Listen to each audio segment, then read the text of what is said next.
least you must have been so surprised to be player of the series. Look, it's really nice, I suppose, to be recognised in that manner, but even nicer to be taking the Ashes home with us. And I think, probably, as far as I'm aware, in our most dominant display since the multi-series format. So from that point of view, it's been a really special tour for us, and we've played some great cricket, which is, I think, the most pleasing part of it all. How long did it take for the disappointment of losing to Baton? You didn't look happy coming up.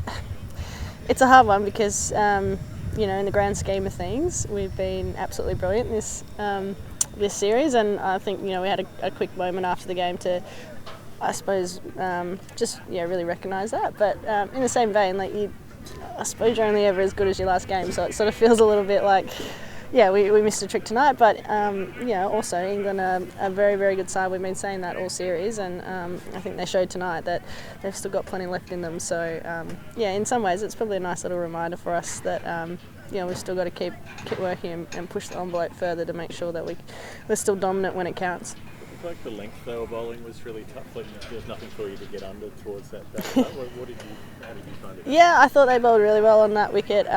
It probably skidded on a little bit. So you're right, like a hard length was quite hard to get under. And I just felt like, I suppose from a personal perspective, like I got one boundary away and then just couldn't back it up, and we really needed a big over of like 20 to get us into the game. So it was a bit frustrating, but it was just one of those nights. And as I said, they played really well, and I thought we actually bowled really well, and we just probably just never got going with the bat. So it's just one of those nights. A few of those sixes we could see you were like willing them on, go come on, and they just cleared a couple of Yeah, it wasn't very clean tonight, but that's okay.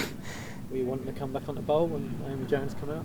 I actually didn't even think about it. I thought that we bowled really well tonight, and it was really, really cool to see Tay bowl as well as she did, to come in and assert herself on the game when they'd got off to a pretty good start. Definitely their best power play of the series. So I really enjoyed watching her bowl tonight, and there was some really good positives from our bowling innings. As I said, I just don't think we backed it up with the bat. Pretty good throw as well from down here. Good take from Midge as well, but I thought our fielding was brilliant. We probably saved a lot of runs there and had really good energy, and I think to come out and do that in the last game, after a really long series, was brilliant. So it was nice to spend the time in the field for one last time as a group, and I thought we did a really good job. There's a lot to choose from, but what's been your favourite personal performance this series? I don't know. I guess that third ODI, I do really think it went my way a bit, but I also think I bowled some good areas with some good shape, and I'd really like to pay credit to Ben Sawyer for that. I've worked with him for a number of years, and I absolutely love working with him, but to sort of had the opportunity at an Australian level now for the last little bit, I think it's paid dividends for me and for the other pace bowlers.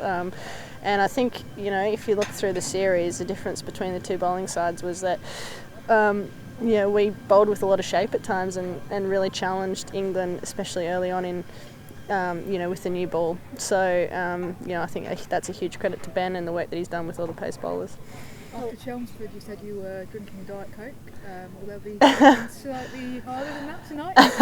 I don't know if you've noticed, but there's a lot of champagne on hand. I think Verve might sponsor this. But yeah, look, I think we're really keen to recognise what's been a special series for us.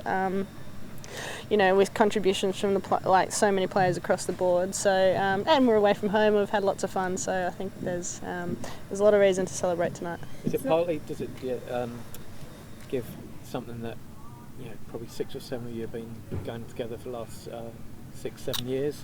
Does that make it? Might be the last time you lot all played in the England Ashes tour. Yeah, maybe. I think we've got this perfect blend at the moment. Like, we've got some really experienced senior players who have been around the traps for a while, and then we've got this new wave of professional young players that have only really ever known cricket as a job, and have sort of come in and attacked this environment like they were born to do it. So I think that kind of blend has been brilliant for us. And then you know, I guess we want to try and keep that group together for as long as we can. But there's a few of us at the, you know, closer to the end than the start. So it might be that we got a totally different side in 4 years' time. But I guess you just got to make the most of it and I guess celebrate in the moment. Speaking about Dwayne Ben Dallas, does that excite you ahead of the T20 this year? Yeah, it does. I think the T20 is going to be one of the biggest challenges that we've had in the last couple of years. I know, you know, we played the World T20 last year in the Windies, but I think all of us have had one eye on the home World T20 next year, because, you know, for twofold. I think obviously you just want to keep being successful, but also it's an incredible opportunity for our sport and you know, for Australian cricket to make a huge mark on the game. So yeah, we want to do it justice, I guess. So there's lots of motivation there to keep getting better, and I think tonight, in a lot of ways, is a good reminder that there's still plenty to do until we get there. Just a few weeks off, and then you guys go to the Windies. You looking forward to getting back there? Yeah, I am. I'm more than happy to avoid winter at home, so yeah, I'm looking forward to that. I think we all are. I think it'd be a good challenge playing in different conditions. I've never toured there, just on a normal tour. I've only played a couple of World Cups there, so this new ICC Championship has been great for that. We go to South Africa next year as well, so just like, you know, new experience is always really exciting.